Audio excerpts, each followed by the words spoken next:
Hello, everybody. Thanks for joining us for another episode of Yoga Chat. I am Jessie Amatrano. And I'm Cece DeTroya. And today we are joined by an amazing, I say that every time, but it's like every time someone else joins us, I'm like, oh, I love you. Oh, I love you. Oh, I love you. Oh, I love you. And how's it get any better than this? How do we just keep loving everybody that comes on our show? But today, Marit comes to us from Switzerland. Hi, Marit. Hello. So let me give you a quick introduction to Marit for those of you guys who are listening to us who are from our Barkan Method community, or maybe the Bikram community, Hop 26, or maybe not even yoga people. Let's just talk a little bit about who Marit is. Marit is an amazing yogi. She's knowledgeable. She's talented on all different, on a multi-surface level. So she kind of goes all over the place with everything. But to Chrissy and I, she is so very important because she was one of the first people that we met in the Barkan community, and kind of that first person who was kind to us, took her under her wing and was like, hey, come here, let me help you maneuver through all of this. So she's a senior teacher in our community and is the person also responsible for bringing hot yoga into Switzerland. We'll talk about that as the show goes on.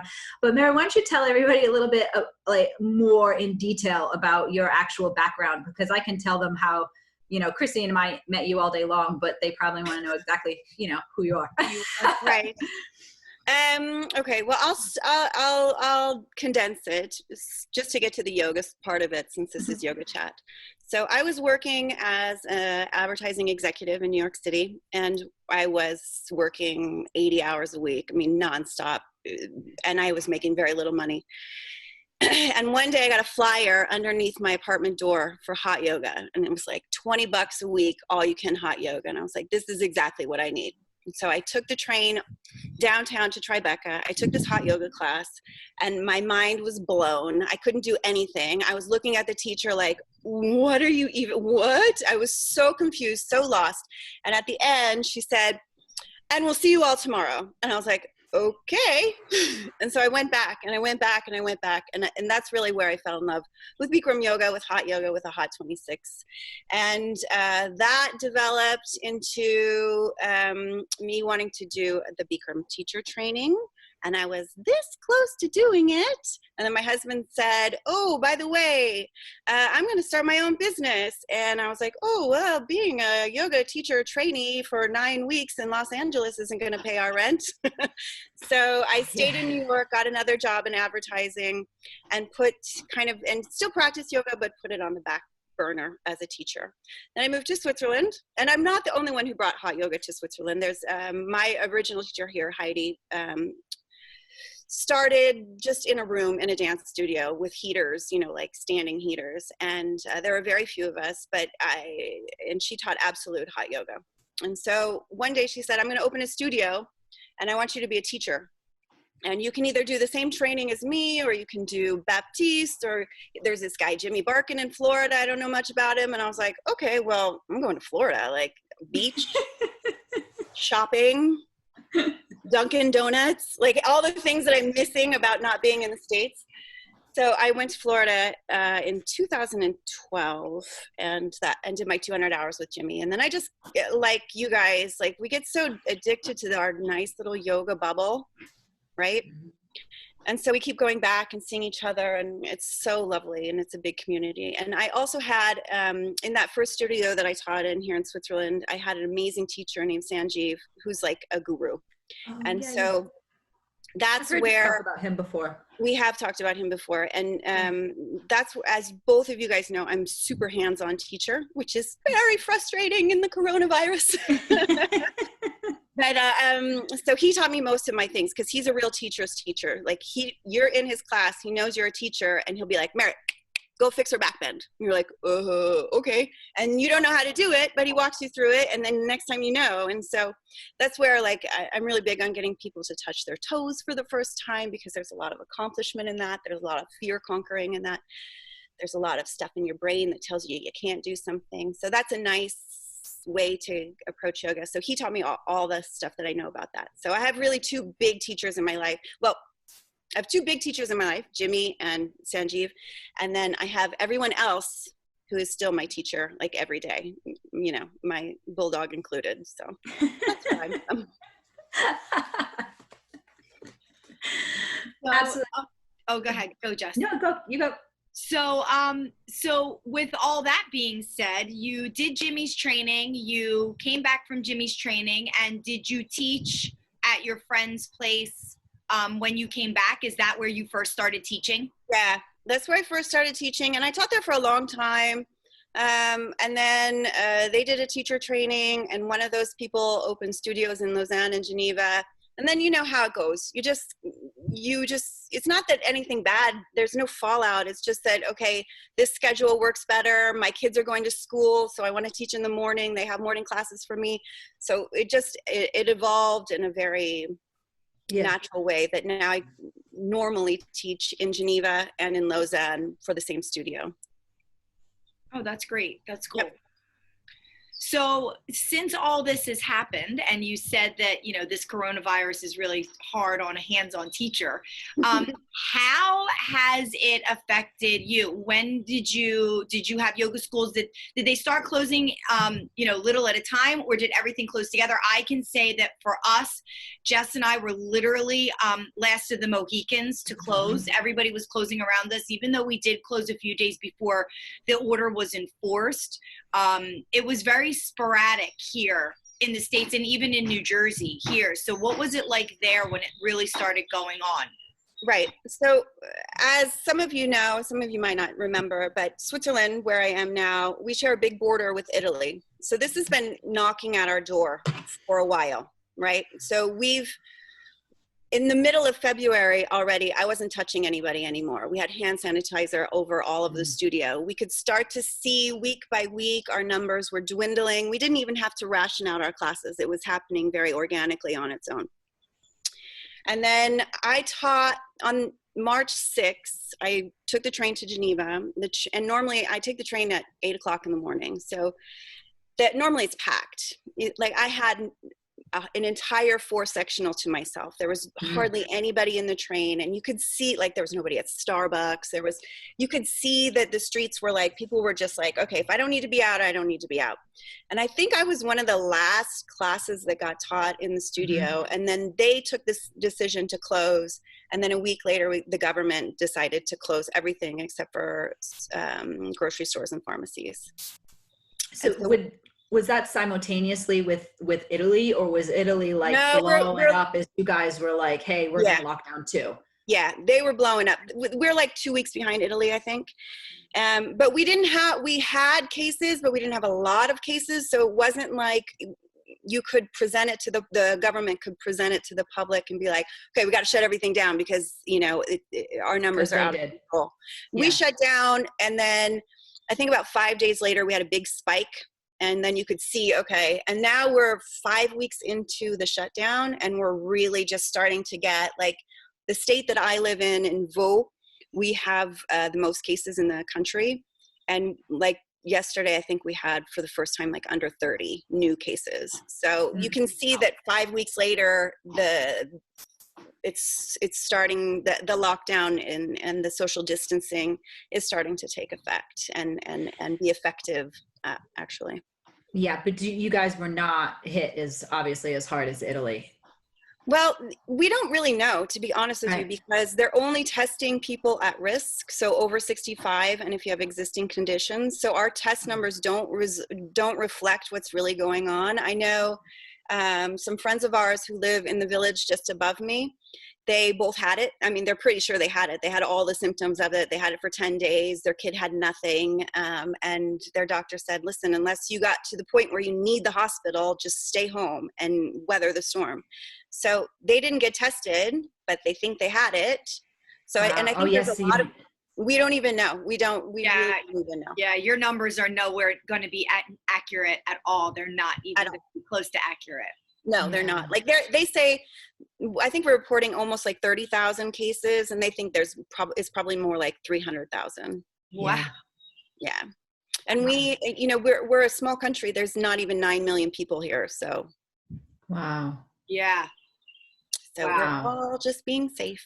Yeah. Yes. So you said you're 5 weeks in, you're 5 weeks into it now, and it's really just shut. So the only thing that you could do is go out and get groceries or the pharmacy. And exactly. And you know, like you can't even at the grocery store, you can only buy food. Like you can't buy a house plant, you can't buy a board game, you can't buy clothes. There, like, it's not that the grocery store is open and everything is available. It's like you can get your food, and it's very organized because we're in Switzerland. So thank goodness for that. Like, it is very organized. You go, you get your grocery cart, you take a big, long, like loop-de-loop tour. There's lines that everybody respects the distance. Once you get inside the store, people are very good about respecting social distancing. They're only letting. Do you have to wear masks? We don't have masks yet, but they are, I mean, you can, if you have the mask, you're welcome to wear it, but it's not mandated yet. But it could be. Right. But it sounds like they're much more organized and people are more respectful of the whole social distancing thing. Yeah, definitely. Yeah. I mean, we like the first thing they said was like, okay, we're going to start canceling events over 1,000 people. And then they're like, okay, now, you know, no more groups over 5 people in public. And so, you know, like our local tennis court is shut. I'm the president of the tennis club among the many hats that I wear on this head. So, you know, we can't play tennis, which is silly because that's like if there was ever a sport for social distancing, like there it is. But, you know, these are the rules that we live within, and we're doing it to keep, you know, people safe. Like my father-in-law, he's 75 years old.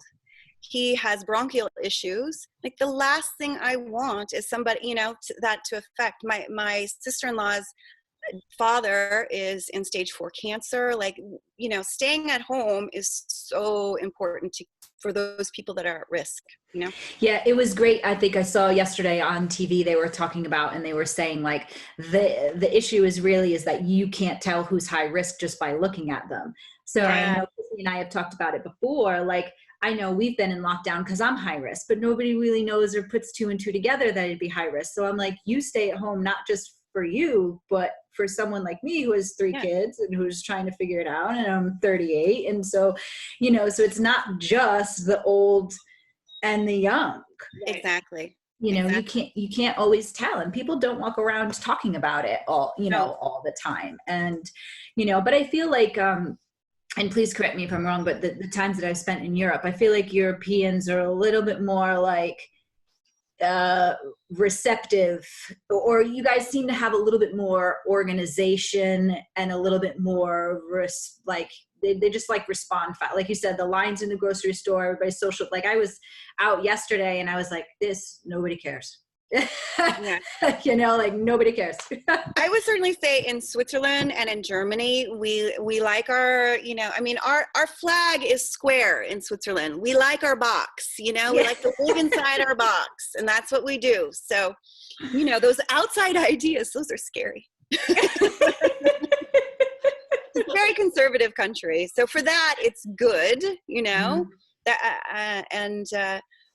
but also like for me, I'm loving this. Like, I know, like we were talking about like, oh, you know, kids this, kids that, but I love seeing my girls all day long. You know, my little one learned how to ride a bike, and she's now like just zooming all over the place and getting so much exercise. And I'm like you guys, we're very much a mixed community here because I live next door to my brother-in-law and my sister-in-law, and they have 2 nieces. So we said when this started, all right, we're one household. Like we are one household. And my sister-in-law works for the state and my brother-in-law works for a bank, and they're essential workers. So what are they going to do? Put their kids with the grandparents? They can't do that. So I'm here. Like sometimes they grab stuff for the grocery store. So it's been very good. You know, I know there's a lot of people, there's a lot of negativity, and I am sorry for the people that are suffering. And I know that there's people out there that are alone. And that's what hurts me. Like when I go to sleep at night and I think about my yoga students who are single or who are living in an apartment with 2 little kids. Yeah. Those are the kind of things that eat at me. But for me personally, I'm trying to find all the blessings in this. And I think it was when you guys were talking with Cindy, like you were like, did I create this? You know? Yeah. Right. Talk about all of, I think, like, just in my personal opinion, just energetically through the planet, you know, as a whole, is there was a little co-creation. Yeah. Because, you know, it is allowing all of us to really just take a step back. And even people who are in isolation and who don't really have anybody to talk to, for sure. And my heart goes out to all of that, but we are still connected through things like this, and you know, through different avenues. And I think I was watching or reading something, and it was an astrology thing. It was an astrology reading, and she was talking about how it's very interesting because it is the two worlds of, now we're isolated, but you're really not, because you're connected now more than ever through technology, but yet you have people feeling isolation. So it was this, she was talking about how it was this weird transition into using more technology-based stuff. That's literally the way the planets were aligned, that we're now, you know, moving into an avenue that's going to allow people to, we talked about this yesterday with Rochelle, allow people to feel more comfortable in these types of settings. Yeah, and definitely we're at a point where we can get through this with the technology that we have. So yeah, it's very, very interesting. What do you see, or what are the plans? Or let me ask it this way. How long do you think it will continue for you out there? Well, we definitely have a lockdown until next week, and at that point they might start to open some garden centers and some hairdressers, and they say that they say that because normally those are like the garden center, so that people can go out and grow their own food and have activities outside. And but they're looking into the sports side of it, because although they understand from a medical standpoint that exercising is really good against this virus. I don't know if you saw these things in China when when these old women were in quarantine, and they were doing like dance parties for them, but because it was really good for them to get up and stand up and get, you know, their lungs in the proper position so that they could drain and get stuff out. So it is really good to move for this virus, which I encourage people to do as much as they can safely. But again, you know, there's a lot of fear. You know, I saw in the last class that I taught, people were so afraid to breathe. They were so afraid. We did the standing breathing, and I stopped, and I was like, okay, you guys are all really like living in fear right now, and we got to get past that. You know, like if you want to move your mat farther away, move your mat farther away. But I could just feel it, like just this anxiety, and like so many people's throat chakra, myself included, by the way, that, yeah, I mean, but we have to, moving gets us through this, but I don't know how we're going to, I mean, they say the schools, maybe the middle of May. I don't know, but our school system, you know, our school years are much longer. So they're supposed to go until the first week of July normally. So I don't know. And how many, how many children do you have? So I have two girls. Two girls. Yeah. Yes. And they're 13 and 11. Oh. Yeah, it's a great age. It's the best age. I recommend it to everyone. They're amazing. They're so good. And the little one is just like, when they're 11, like they're just, everything is just, okay, yeah, okay. Zoe, can you do this? I did a yoga video with my daughter. Can you do this with me? Yeah, sure. You know, like, and then my husband had something for work. Can you do a voiceover for me? Yeah, sure. You know. I love it. I love it. It's a great age. It's a great age. So during this time, you're teaching classes. We were so thankful that you came on and taught for us on Saturday, because it was a great treat to hear you teach and me be able to like move to your voice. I haven't done that since the last time, you know, we were together at a Barkan training. So other than that class that you taught, about how much are you teaching, and you're doing everything through Zoom, right? Honestly, I'm not teaching. I taught for you guys. I taught once on Instagram, and I'm practicing a lot. But the studio that I normally teach at is offering 2 classes a day. So that's Yoga Flame if anybody's interested. And those are paid classes. And I felt like at this time, I'd rather leave the space in those classes for teachers who needed to make money, or teachers who were maybe alone and needed to get out of their place, or needed to have something, a little bit more structure to their day. Mm-hmm. I started this whole thing. I took a big step back and I said, okay, what do I want to do with this time? You know, like, and I rechecked myself and my goals. And I really just want to be the glue right now that's holding my family together, and whatever that means. And that for me has been my priority. And so I'm just living in that. And well, so I haven't told you, but I will need to ask you to come and teach for us again, because I didn't get the recording and my laptop was, oh no. I didn't know my laptop was full from memory. So when it went to save it, it said it was converting it, and it converted, but it didn't. It just gave a name to the file and did it, but it didn't actually convert anything, and then I crashed my whole laptop after that. Oh no. So I said to Chrissy, yeah, this whole tech thing, it takes me, a process. I'm learning. And I didn't know that each video is like 3 gigs or something. Right, they're so big. 60 minutes of video is a lot with all those faces. Yeah. It was so much fun though. Like, we had so many people of our Barkan family on there. I could just feel them like lifting up, like there was somebody from my original teacher training on there that like I haven't seen since my original teacher training, who I love dearly.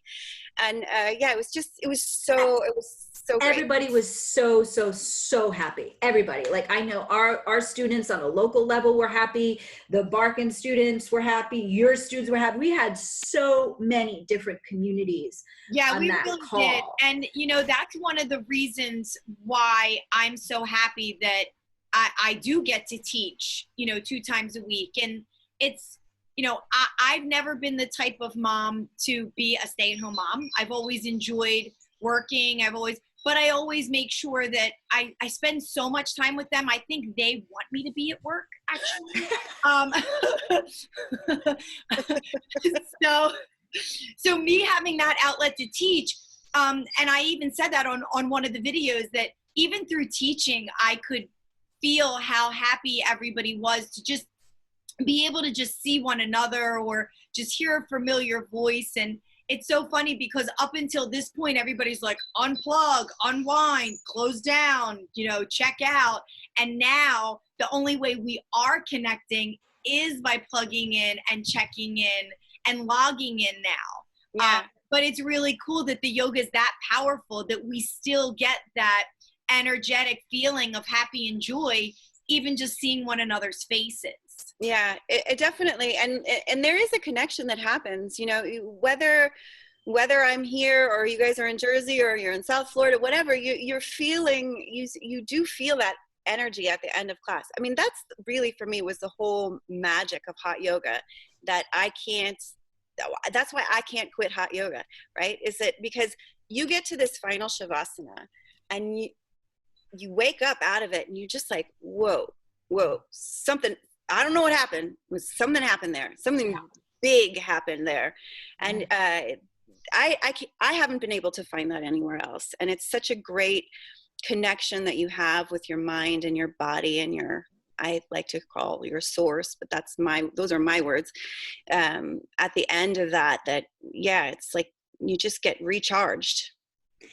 I think we had so many different people on that call, just to see at the end, and we encourage people to keep their video on. We're not like, they have to stay muted just because it's how the system works. Like we wouldn't be able to hear, but to see the video, when I ever saw like Kathy, I mean, I'm sitting there like crying. I'm like, oh my God, she came on the call, and it was like, see, and then we had babies crying. We had a unity that was just like, whoa.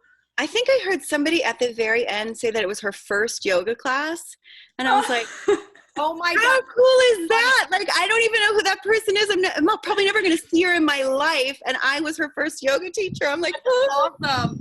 We had such great feedback. I cannot tell you about all the people that emailed me that were like, oh my God, I missed it. And I'm like, don't worry, video's coming up soon. And now I'm like, got no video. Yeah, but I'm like asking Marit right on a podcast is because we just didn't hold you in to the point where you just kind of can't say no. Yeah, I did. I did. I'm selfishly. We will find another time. We'll find another time. Selfishly, but it's too bad though, because I had saved that final meditation for you guys very, very specially. It was awesome. It's a good one, right? Yeah, it was amazing. And you know, when we have guest teachers like that teach for us, or when we put out the Zoom, you know, I'm sure I can speak for all of us when I say, like, this is the whole reason why we look so forward to going back to a teacher training.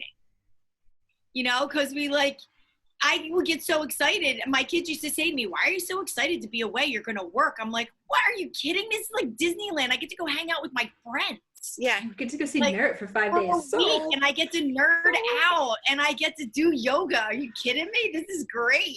Marit's going to stretch my back. Yeah, exactly. So it's nice to still feel that camaraderie, that we can even have it there, because we've made those relationships. Even when we see each other, we still have that energetic feeling of connection with one another, even if it's through this avenue. Absolutely. I mean, I know I do. Like when I took your class the first time, I was like, ooh. So it felt so good to just hear your little voice, you know? It's not a little voice, it's a big voice, but it is. It was so good.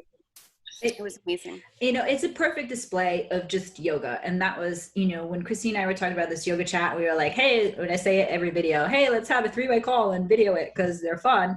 You know, because it's everything and all of everything that's yoga. And, you know, this and those displays are really wonderful displays of yoga. And the impact that it has on communities, I believe, is greater than we can even, you know, scale it to. And I know that, like, our people loved seeing our camaraderie and loved us saying, hey, Marit was our coach. And we didn't even know what a vinyasa was. I didn't know where the front of the room was. I just put a mat down, and Marit was like, I got 4 Bikram people in front of me. What the hell is going on? And, you know, and we didn't even know the sequence. We'd never even done it before. And Marit was like, awesome.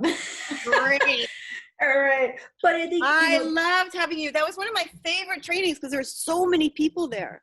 It was huge That was a big training. And it was really fun. It was. Yeah. There was a lot of energy. And you guys, there was like 4 of you in one room. You're staying up late. Yeah, we were. It all. I mean, how many times must you have done sun salutations in one day? We all independently cried separately multiple times a day because we were like, we have to learn this in 3 days. I'm like, I remember sitting in the room and we were on the bed and we were all eating, and I looked up and I went, if we don't know this, she's going to hate us. I know. We have to make her proud. Yeah. We were like 4 people that are completely clueless, and we have to rally together and come out of the gate strong and make her proud. Yeah, because we were like, this poor... she drew the short straw. Yeah, that's what we kept saying. We're like, this poor girl drew the short straw with us. Yeah. We can't be the short straw team. I did not think that at all. I knew that all of you were very, very strong. And this was lost, since I can tell the story again because the tape is lost. But after you guys went in front of Jimmy the first time, he was like, hey, walk me to my car. Can I give you some advice? And I was like, what am I going to say? No to my teacher? Like, don't give me any advice? Yeah. You know? No. Like, they're teachers.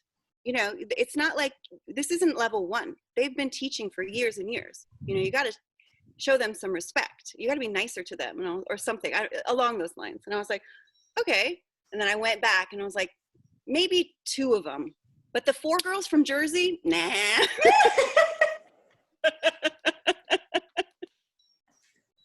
Well, I thought it was funny that as the week went on and we started getting it, and there were others that weren't, not to, you know, go back to what it was just, but there were others that weren't. By the end of the week, he was like, and these 4 got it. And these 4 got it. And these 4 got it. And we were just like, sorry. At that point, I wanted to hide. I'm like, stop saying we got it. Yeah. Just not sleeping. Yeah. That's why we got it. Oh my goodness. But it was fun. But the other thing is that that's really fun to do when you have somebody who knows absolutely nothing about Barkan, and then they just walk into it with their eyes and their heart open, and you're like, okay, I can work with this. But also, I think he put us together because I had such a big Bikram background that I could understand where you guys were coming from. Yeah. So, he's good like that. He's got the foresight to see, like, you know, who's going to do what and where people, it's just like 40 years of however many teacher trainings running. And, you know, it's just a different type of feel. It's a totally different type of knowledge. It's so funny. Every time I come now in October, I write him and I say, okay, I usually write like last minute. And I'm like, okay, I worked it out. I'm going to come. You know, I don't have to be a captain this time. He just always writes back, you're going to be a captain. Well, he says to me, he's like, do you want to be a captain? And I'm like, I'll go wherever you need me to go. Yeah. That's what I say. I'll do whatever you need me to do. And then he comes back, he's like, so I worked it out. You don't have to be a captain. I'm like, right. Because he sends an email to Chrissy and says, by the way, you're a captain. And I say, I'm like, I don't really think you want me to do that. I'm not ready. He's like, yes, you are. And you have no choice. I was like, I totally tried to back out. Well, Listen. To go back to bring it full circle, right? So before all of this happened, as you guys might know, because you know a lot of the people that are teachers here, we had a huge baby boom of our Barkan teachers. Yeah. Oh my gosh, so many. Neil had a baby, Juan had a baby, Mael had a baby. And then like a couple of people were gone for a few months. So there was a point where it was just Kate, Carol, and myself teaching Barkan in both studios for like 2 months. Oh, wow. And I normally teach every Tuesday and every Friday morning. And that's great for me because it doesn't interfere with my family life. I can get all of my other writing stuff done throughout the week. And then I teach maximum 2 weekends per month, right? I work it out. I usually share a class with Sophie. And this just so happened that Mael was, because she was on maternity leave and she had to do rest. And so then it kind of comes up like that. And then somebody else went away.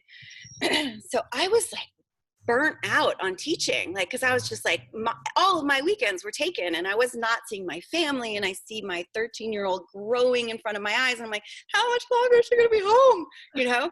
And so then this happens. And for me, honestly, it's been, like I said, it's been a blessing. I've been so happy to spend time with my girls. And, you know, like we're going to look back on this and remember it. And so I'm really trying to take this gift that the universe has handed us. That's what I believe. I really do. Even though, you know, I know it's an act of Shiva for sure. It's an act of Shiva. It's the most epic. Jess and I were just talking about this. This is the most epic act of Shiva ever. Yeah. I mean, I think we should have Marit explain what an act of Shiva is, because she's here and it's so much better from Marit. Well, okay. So explain to them in the condensed layman's terms. Yeah, in yoga, in Vedic literature and in Vedic theology, right, and philosophy, there are 3 gods. I'll just make it like that, okay? So there's Brahma, the creator, Vishnu, the sustainer, and Shiva, the destroyer. Those are their names. So if you think about it like as day, you create the day, you sustain the day, at night you destroy the day. So it's a cycle and it never stops. And right now we're in a period, this is getting deep. We're in a period of Kali Yuga, which is a period of destruction. And so that is why this is a massive act of Shiva, because he's a destroyer and we're at his whim right now. Mm-hmm. And so, you know, and we talked about this just before, the Wisdom of the Sages, this podcast. If you're not listening to Wisdom of the Sages, get addicted to it like me, people. It is so good.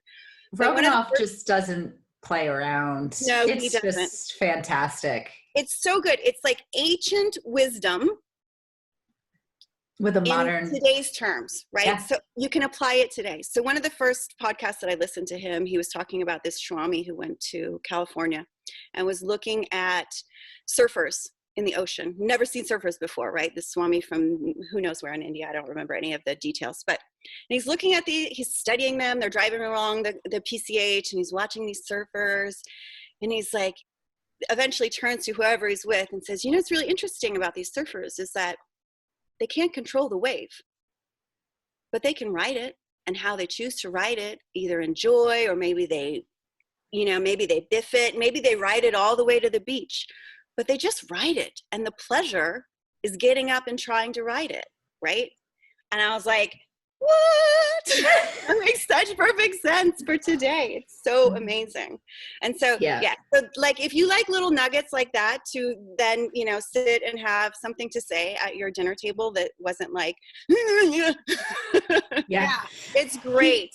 He has a great one where he talks about it in terms of like parenting and like, where's the line of now you're being spiritual and you're being yogic, and then you have children, because, you know, he's got like 5, and he's like, you know, you've got a kid on the roof and that kid's going to jump off the roof, you know, and you yogic or not, you're not going to be like, come on, Johnny, get off the roof. Right. You're like, get off the roof. You're going to hurt yourself. Yogic or not.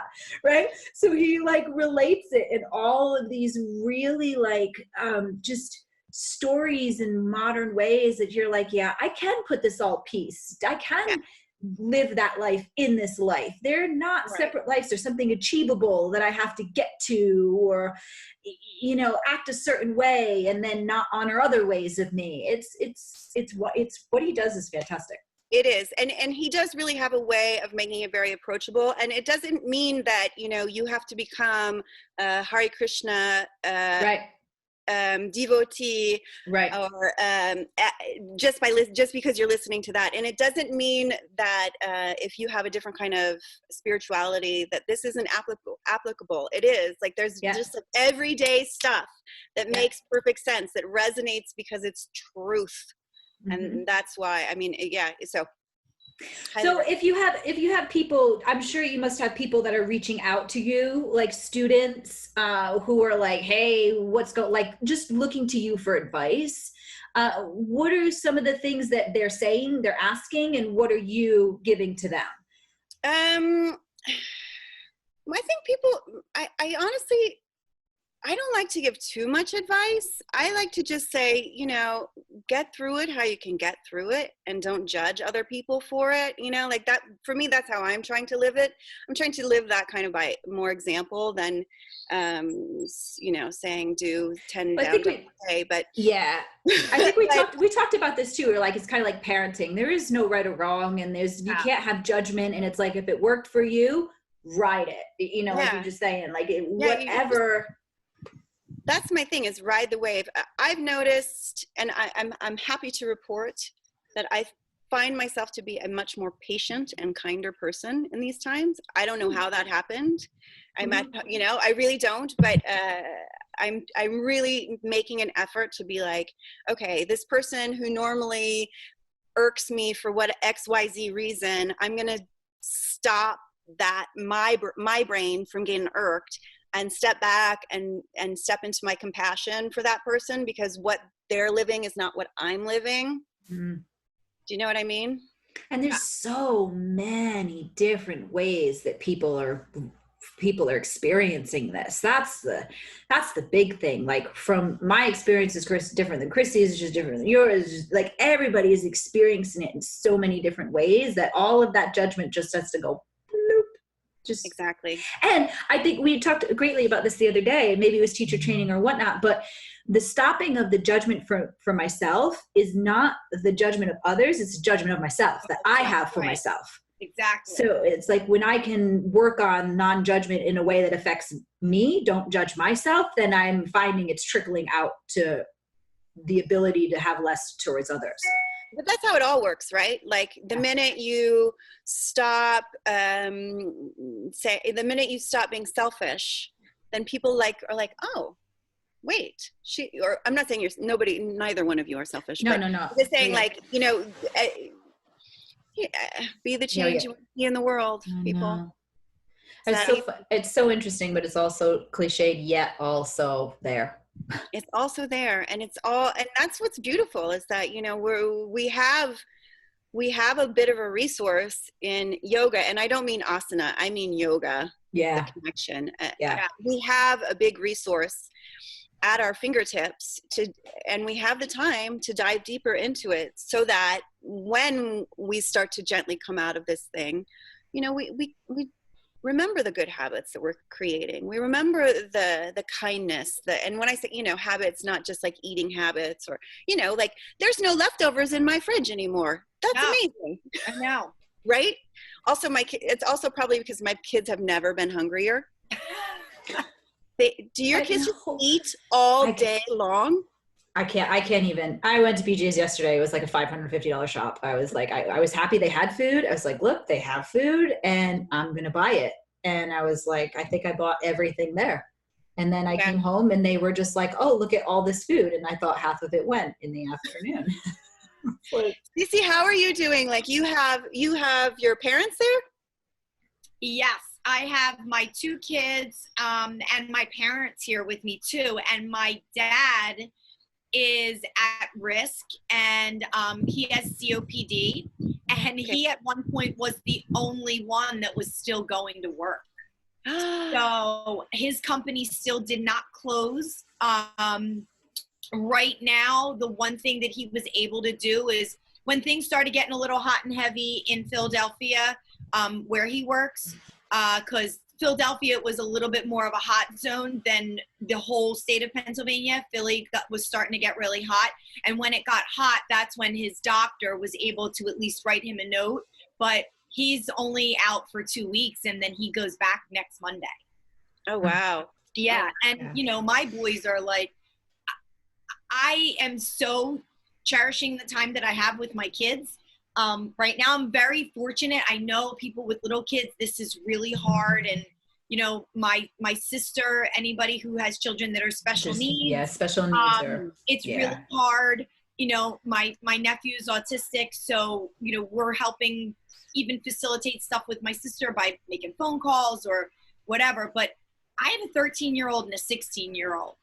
And I know they're mine, and I know it's a biased opinion, but I have some pretty cool kids. And I like having the conversations that I have with them. And we wake up in the morning, we have coffee, they have their breakfast, we talk, they log on to school. We talk about their schoolwork different, you know, because, I mean, just yesterday morning, we had a full 20-minute talk about atmospheric pressure, you know, so it's like they're getting to kind of like enjoy their day with me instead of coming home and giving me a recap of their day. Great. I'm glad my parents are here, because I think it would be really, really hard if they were by themselves, especially with my dad working as much as he does. But, you know, we're also a lot of people in the house, and I do have to social distance in my basement sometimes or my bathtub. But I'm lucky because I am surrounded by a lot of people. Yeah. So that's the thing. That's the nice part. You know, we're a lot of people in the house. We have dinner together. I mean, I can't even tell you the last time we've consistently had dinner for more than 2 days together as a family. Yeah. Yeah. It's crazy. How are you doing, Jess? Because your kids are younger. Yeah, there's 5 kids. So there's a 5-year-old, 3 7-year-olds, and an 11-year-old. The 3 7-year-olds, you know, they're like, I call them the trifecta. They're an interesting, because there's twins and a boy. Right. So the twin dynamic in and of itself is a very interesting thing, because you have 1 kid, but it's really 2. So I always think about it in my head as if you see like a cartoon or something, you see 1 and then it multiplies. And it multiplies. It's like, That's literally what happens in your womb. Yeah. Yeah. And then we threw a boy in that mix. So, it's been interesting to homeschool them, all of them, except the 5-year-old. The 5, she's in pre-K, and I was just like, we'll work it out later. I'll teach you to read a little bit every day. Okay. I'll do math worksheets with you, so I do little things with her every day. The 11-year-old, he's more self-sufficient, than anybody else. He logs on, does his stuff. But the 7-year-olds are consistent management every moment. What are you doing? Where are you going? You're going to get in trouble. You're bored. You're about to get in trouble. Go and do this. So they very much need to be herded like little kittens. Yeah. But I think the time together is fantastic because we're a blended family. So the 3 girls and then the 2 boys. So just to have that bonding time between all 5 kids, because now the girls are getting used to having brothers. The brothers are like, whoa, I have sisters now all the time. So that whole All the time. Yeah, all the time. I can't get a break. So that dynamic has been very good for just us coming together as a blended family. Yeah. And bonding as a family, is something that is priceless. We won't be able to get that back. And for as much as, we're herding kittens, that's the bigger picture, is that we're bonding more as a family, bonding more than we ever would be able to in our normal co-parenting type situation. Absolutely. I mean, when this all started, my husband Antoine and I looked at each other and we're like, okay, we lived in the East Village for 9/11. I watched one of the towers fall with my eyes. We bunkered up in a studio apartment for a week and drank cognac and watched CNN. Yeah, no joke. And we, if we lived through that, this is much slower, right? This is a scarier everyday kind of situation, but we've lived through tragedy. This is not our first rodeo in our household. I always think look at our grandparents, what they went through. Yeah. Our grandparents lived through world wars and depression. And our grandparents saw some shit. Yeah. And it's what's interesting is my father-in-law was saying that his generation, actually, who was born in the 1940s, they came after, they didn't really know the war, right? So they didn't this is their thing. They didn't really have anything yet. So, crazy. Right. Yeah. Right. That's so crazy. This is their thing. Yeah, it is. Yeah. And unfortunately, it's affecting them more severely than any other dynamic. So you're just when it comes. I'm just teaching for you guys. That's basically what that's amazing. That sounds like a fabulous schedule. That is fabulous. Just hands down, fabulous. I'll take it any day, because everybody's like, "Where's the recording?" And I'm like, total a-hole, and I'm like, "It'll be up soon." No. But yeah, I mean, that would be great. If you do have any time, if you don't have the time for it, then really, it's no big deal. But I would like to get that video so that we can have it up, so you can have access to it. So, I know a lot of our people wanted to have in New Jersey, and then I think the bigger community as well. I had a lot of people from Blacksburg. I think we need to contact Kiala and Devin. They were talking to me about stuff. Okay.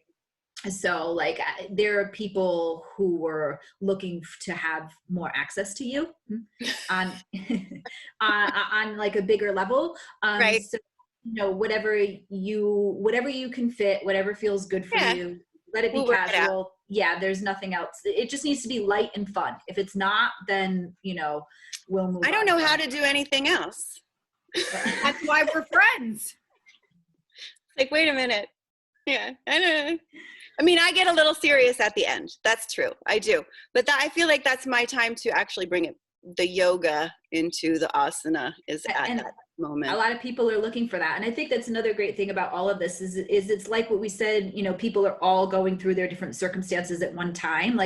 All of us have very unique talents. and unique ways that we express things. And so I think keeping that camaraderie between all of us as yoga teachers and allowing each one to shine and be unique and be individual is, you know, just overall supports the greater good, which is just getting really people doing more yoga so that they feel good. Honestly. Absolutely. Yeah. That's what it is. It's just, you know, finding that connection that we're all part of. The connection doesn't go away. We just have to remember the directions to find it. Do you know what I mean?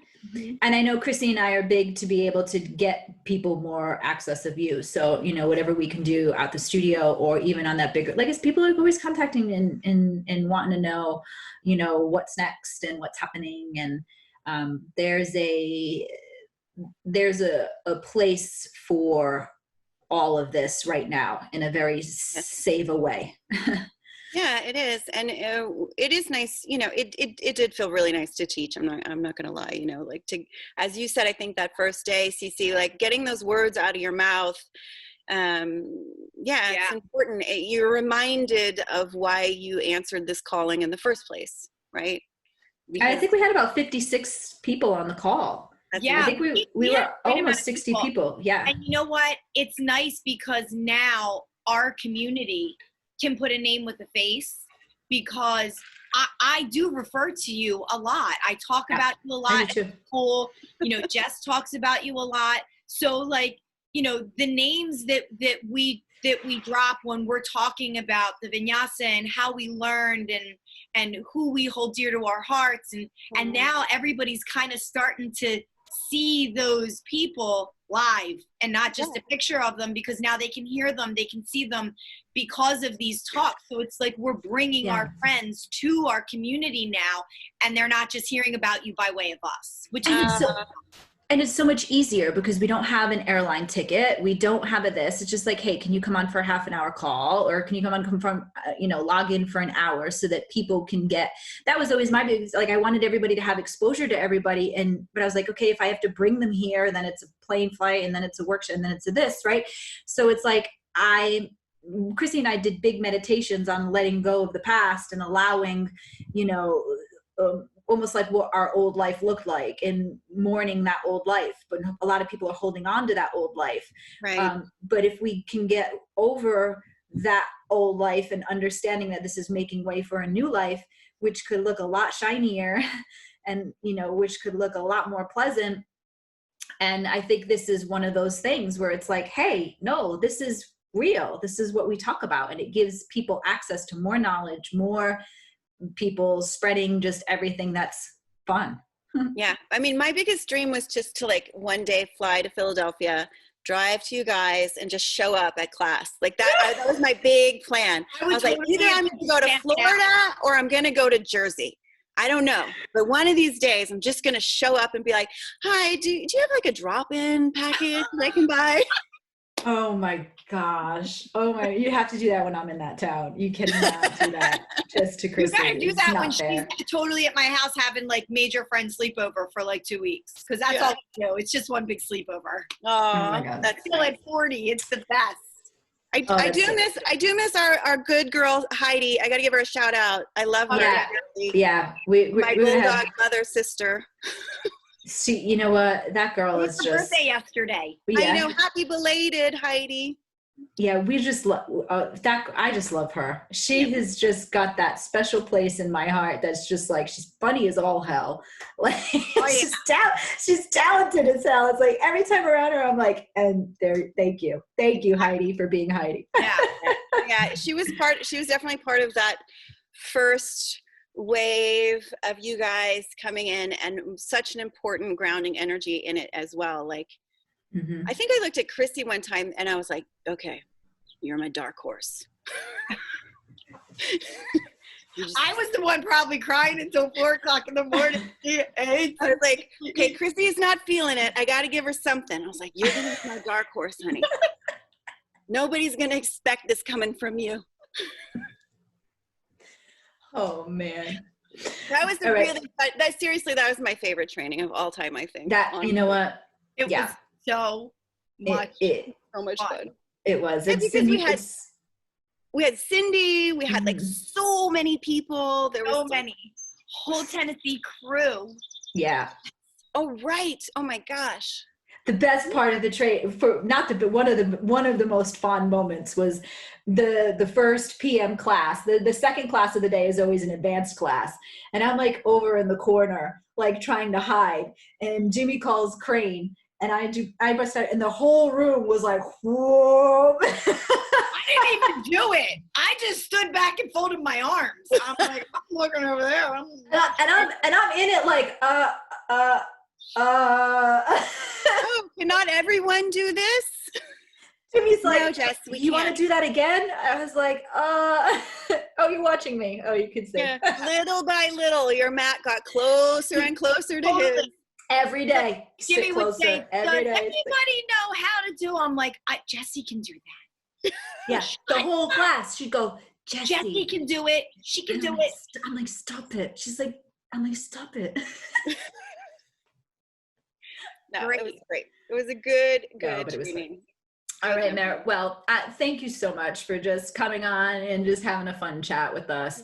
Yeah, it was my pleasure and honor.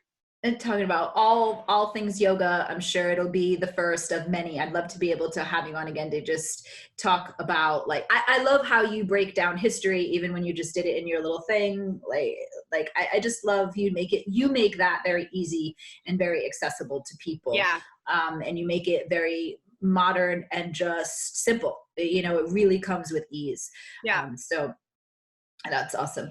So thank you so much for joining us this morning, this afternoon, this evening. I don't know, wherever you're listening, however it's going, but we thank you for tuning in, however and wherever you're tuning into. If you are watching this on the YouTube channel, if you're on Spotify, or if you're on iTunes, please be sure to subscribe to one or all to get the latest notifications and to see all of these awesome local, light workers who are spreading the yogic knowledge in a way that's really impacting, the everyday person, which is who we are and what we do.